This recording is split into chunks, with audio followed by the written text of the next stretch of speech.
हरे कृष्णा। आप सभी भक्तों को नाग पंचमी की हार्दिक शुभकामनाएं। भक्तों श्रवण करेंगे नाग पंचमी की प्रेत कथा।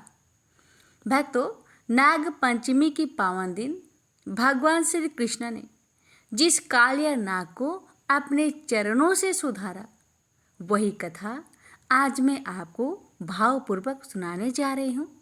उम्मीद करती हूँ आप सभी को पसंद आएगी, तो प्रेम से बोलिए जय श्री कृष्ण। बहुत समय पहले यमुना नदी का जल बहुत विषैला हो गया। ब्रजवासी बहुत दुखी रहते थे, क्योंकि ना तो गोवंश पानी पी पा रहा था और ना ही वहाँ स्नान किया जा सकता था। इसका कारण था कालिया नाग। भक्तों, वह कालिया नाग 5 फनों वाला बहुत ही शक्तिशाली, अहंकारी, घमंडी नाग था, जो यमुना नदी में आकर बस गया था। उसका जहर इतना खतरनाक था, इतना भयंकर था कि आसपास में जितने भी पेड़ पौधे लगे हुए थे, वो भी उसके जहर से सूखने लगे थे। जो भी पंछी पानी पीने आते, पानी पीते ही मर जाते थे। लोग डर से उस नदी के आसपास नहीं आते जाते थे। एक दिन वज्र के बालक यमुना किनारे खेल रहे थे, तभी गेंद नदी में जा गिरी। बस क्या था, भगवान श्री कृष्ण को तो लीला करना था। भगवान श्री कृष्ण तुरंत ही नदी में कूद गए। वहां उन्होंने कालिया नाग को देखा। कालिया ने श्री कृष्ण को पकड़ने की कोशिश की, लेकिन भगवान तो स्वयं योगेश्वर हैं। भगवान श्री कृष्ण ने उस विशाल नाग के फनों पर चढ़कर ऐसा दिव्य नृत्य किया कि नाग की सारी शक्ति नष्ट हो गई। कालिया नाग घबरा गया और भगवान के सामने हाथ जोड़कर प्रार्थना करने लगा कि हे भगवान, हे श्री कृष्ण, मुझे क्षमा करे। तब भगवान ने कहा, जो अपने अहंकार को छोड़कर प्रेम, भक्ति और सेवा के मार्ग पर चलता है, वही जीवन में सुखी रहता है। उन्होंने कालिया को यमुना छोड़कर रामेश्वर की ओर जाने की आदेश दिया और यमुना को फिर से पवित्र कर दिया। प्रेम से बोलिए श्री कृष्ण भगवान की जय, नाग देवता की जय। सुमंतु मुनि बोले, राजन, अब मैं पंचमी कल्प का वर्णन करता हूँ। पंचमी तिथि नागों को अत्यंत प्रिय है और उन्हें आनंद देने वाली है। इस दिन नागलोक में विशिष्ट उत्सव होता है। पंचमी तिथि को जो व्यक्ति नागों को दूध से स्नान कराता है, उसके कुल में वासुकी, तक्षक, कालिया, मणिभद्र, ऐरावत, धृतराष्ट्र, करकोटक तथा धनंजय से सभी बड़े बड़े नाग अभय दान देते हैं। उसके कुल में सर्प का भय नहीं रहता। एक बार माता के श्राप से नागलोक जलने लग गए थे, इसलिए उस दाह की व्यथा को दूर करने के लिए पंचमी को गाय के दूध से नागों को आज भी लोग स्नान कराते हैं। इससे सर्प भय नहीं रहता। राजा ने पूछा, महाराज, नाग माता ने नागों को क्यों श्राप दिया था और वे कैसे बच गए? इसका आप विस्तार पूर्वक वर्णन करें। सुमंतनु मुनि ने कहा, एक बार राक्षसों और देवता ने मिलकर समुद्र मंथन किया। उस समय समुद्र से अतिशय श्वेत उच्च श्रवा नाम का एक अश्व निकला। उसे देखकर नाग माता कद्रु ने अपने सौत बिनता से कहा कि देखो, यह अश्व श्वेत वर्ण का है, परंतु इसके बाल काले दिख पड़ते हैं। तब बिनता ने कहा, ना तो यह अश्व ना तो श्वेत है, न काला और न लाल।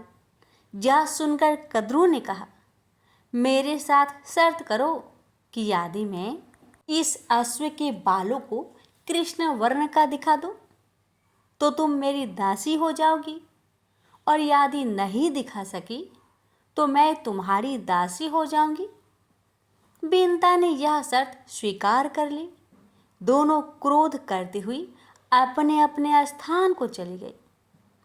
कद्रू ने अपने पुत्र नागों को बुलाकर सब वृत्तांत उन्हें सुना दिया और कहा कि पुत्रों, तुम अश्व के बाल के समान सूक्ष्म होकर उसके शरीर में लिपट जाओ, जिससे यह कृष्ण वर्ण का दिखाई देने लगे, ताकि मैं अपनी सौत बीनता को जीतकर उसको अपनी दासी बना सकूं। माता के इस वचन को सुनकर नागों ने कहा कि माँ, यह छल तो हम लोग नहीं करेंगे, चाहे तुम्हारी जीत हो या हार। छल से जीतना बहुत बड़ा अधर्म है।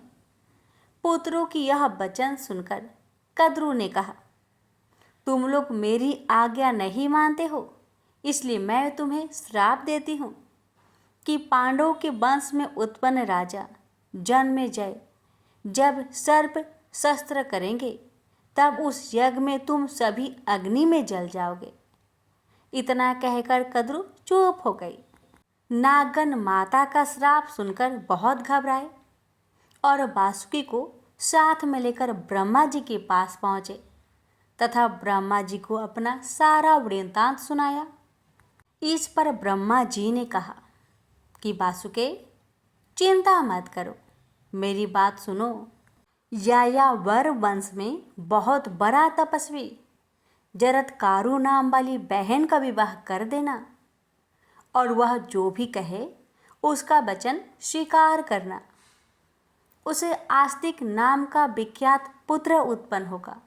वह जन्मेजय के सर्प यज्ञ को रोकेगा और तुम लोगों की रक्षा करेगा। ब्रह्मा जी के इस वचन को सुनकर नागराज, वासुकी आदि अतिशय प्रसन्न हो उन्हें प्रणाम कर अपने लोक में आ गए। सुमंतु मुनि ने इस कथा को सुनाकर कहा, राजन, यह यज्ञ तुम्हारे पिता राजा जन्मेजय ने किया था। यही बात श्री कृष्ण भगवान भी युधिष्ठिर से कहे थे कि राजन, आज से 100 वर्ष के बाद सर्प यज्ञ होगा, जिसमें बड़े बड़े विषधर और दुष्ट नाग नष्ट हो जाएंगे। करोड़ों नाग जब अग्नि में दग्ध होने लगेंगे, तब आस्तिक नामक ब्राह्मण सर्प यज्ञ को रोककर नागों की रक्षा करेगा। ब्रह्मा जी ने पंचमी के दिन वर दिया था और आस्तिक मुनि ने पंचमी को ही नागों की रक्षा की थी। अतः पंचमी तिथि नागों को बहुत प्रिय है। पंचमी के दिन नागों की पूजा कर यह प्रार्थना करनी चाहिए कि जो नाग पृथ्वी में, आकाश में, स्वर्ग में, सूर्य की किरणों में, सरोवर में, वापी, कूप, तालाब आदि में रहते हैं, वे सब हम पर प्रसन्न हो, हम उनको बार बार नमस्कार करते हैं। इस प्रकार नागों को विसर्जित कर ब्राह्मणों को भोजन कराना चाहिए और स्वयं अपने कुटुंबियों के साथ भोजन करना चाहिए। प्रथम मीठा भोजन करना चाहिए, अंतरल अपनी अभिरुचि के अनुसार भोजन करें। इस प्रकार नियम अनुसार जो पंचमी को नागों का पूजन करता है, यह श्रेष्ठ विमान में बैठकर नागलोक को जाता है और बाद में द्वापर युग में बहुत पराक्रमी, रोग रहित तथा प्रतापी राजा होता है। इसलिए घी, खीर तथा गुलगुल से इन नागों की पूजा करनी चाहिए। राजा ने पूछा, महाराज, कुद्रू सर्प के काटने से मरने वाला व्यक्ति किस गति को प्राप्त होता है, और जिसके माता पिता, भाई, पुत्र आदि सर्प के काटने से मरे हो, उनके उद्धार के लिए कौन सा व्रत, दान अथवा उपवास करना चाहिए, यह आप बताएं। सुमंतु मुनि ने कहा, राजन, सर्प के काटने से जो मरता है वह अधोगति को प्राप्त होता है तथा निर्विष सर्प होता है, और जिसके माता पिता आदि सर्प के काटने से मरते हैं, वह उनकी सदगति के लिए सावन माह के शुक्ला पक्ष की पंचमी तिथि को उपवास कर नागों की पूजा करें। यह तिथि महापुण्य कही गई है। इस प्रकार 12 महीने तक चतुर्थी तिथि के दिन एक बार भोजन करना चाहिए और पंचमी को व्रत कर नागों की पूजा करनी चाहिए। पृथ्वी पर नागों का चित्र अंकित कर अथवा सोना, काष्ठ या मिट्टी का नाग बनाकर पंचमी के दिन करवीर, कमल, चमेली आदि पुष्प, गंध, धूप और विविध नैवेद्यों से उनकी पूजा कर घी, खीर और लड्डू उत्तम 5 ब्राह्मणों को खिलाए। अनंत बासुकी, शंख, पद्म, कंबल, करकोटक आदि 12 नागों की क्रमशः पूजा करें। इस प्रकार वर्ष प्रयत्न व्रत एवं पूजन कर व्रत की पालना करनी चाहिए। बहुत से ब्राह्मणों को भोजन कराना चाहिए। विद्वान ब्राह्मण को सोने का नाग बनाकर उनकी पूजा कर उन्हें ब्राह्मण को दान करें। इससे आप भी पितृ ऋण से मुक्त हो जाएंगे।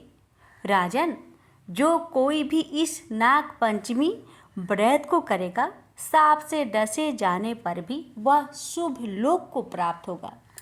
और जो व्यक्ति श्रद्धापूर्वक इस कथा को सुनेगा, उसके कुल में कभी भी सांप का भय नहीं होगा। इस पंचमी व्रत के करने से उत्तम लोक की प्राप्ति होती है। प्रेम से बोलिए नाग देवता की जय। इस भगवान की व्रत कथा। ये बात उस समय की है जब सोने की लंका और धन के मद में चूर कुबेर स्वयं को सबसे अधिक धनवान दिखाने के लिए गणेश जी को अपमानित करते हैं, तो गणपति उनके घमंड को कुछ समय में ही तोड़ देते हैं और उनके पूरे धन संपत्ति को तुच्छ साबित कर देते हैं। तो आइए इस कथा को संपूर्ण श्रवण करते हैं। ब्रह्मा जी के आशीर्वाद से गंधर्व कुबेर के पास सबसे अधिक धन और स्वर्ण था। इसके प्रदर्शन के लिए उन्होंने सोने की लंका बनवाई, जिसके बाद में उनके सौतेले भाई रावण ने हड़प लिया था। सोने की लंका बनवाने के बाद कुबेर अपने धन का प्रदर्शन करना चाहते थे। इसके लिए उन्होंने शिव जी को लंका में आमंत्रित करने का सोचा। वे कैलाश पहुंच गए, लेकिन महादेव शिव शंकर तो ध्यान में लीन थे। थोड़े देर बाद उनकी आंखें खुली तो वे कुबेर को देखकर उनकी मन की बात जान गए। कुबेर ने महादेव को प्रणाम किया और सोने की लंका में भोजन के लिए आमंत्रित किया। भगवान शिव ने कहा कि वे तो नहीं जा पाएंगे, लेकिन उनके छोटे पुत्र गणेश जी जरूर जाएंगे। कुबेर ने तय तिथि पर विभिन्न प्रकार के भोजन बनवाए। उधर गणेश जी भी मूषक पर सवार होकर लंका पहुंच गए। कुबेर को लगा कि सोने की लंका और धन संपदा देखकर गणेश जी बहुत प्रभावित होंगे और कैलाश पर इसका चर्चा करेंगे। कुबेर ने गणेश जी का सत्कार किया, फिर लंका भ्रमण का प्रस्ताव रखा। तो गणेश जी ने कहा कि वे तो यहाँ भोजन के निमंत्रण पर आए हैं, न कि लंका भ्रमण के लिए। उन्होंने कुबेर से कहा कि आप भोजन का प्रबंध करें। कुबेर ने तुरंत भोजन लगवाया और गणेश जी आसन पर विराजमान हो गए। गणेश जी को भोजन अति प्रिय है। वे जब तक माता पार्वती के हाथों एक निवाला नहीं खाते, तब तक उनका पेट नहीं भरता। कुबेर ने गणेश जी के समक्ष 56 प्रकार के व्यंजन परोसे। गणेश जी पल भर में सारा भोजन चट कर गए। कुबेर ने अपनी सभी रसोइयों को खाना बनाने और खिलाने पर लगा दिया। एक और खाना आता और पल भर में गणेश जी सारा खाना खा जाते। देखते ही देखते थोड़े समय में गणेश जी कुबेर के महल का सारा भोजन और अन्न खा गए। कुछ कथाओं में तो ये भी बताया गया है कि गणेश जी इतने भूखे थे कि वे कुबेर के स्वर्ण भंडार को भी खा गए। अंत में कुबेर हाथ जोड़कर गणपति के सामने खड़े हो गए और बोले कि अब उनके पास खिलाने के लिए कुछ भी शेष नहीं है।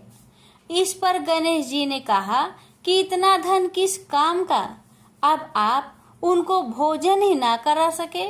इस बात को सुनकर कुबेर बहुत लज्जित हो गए।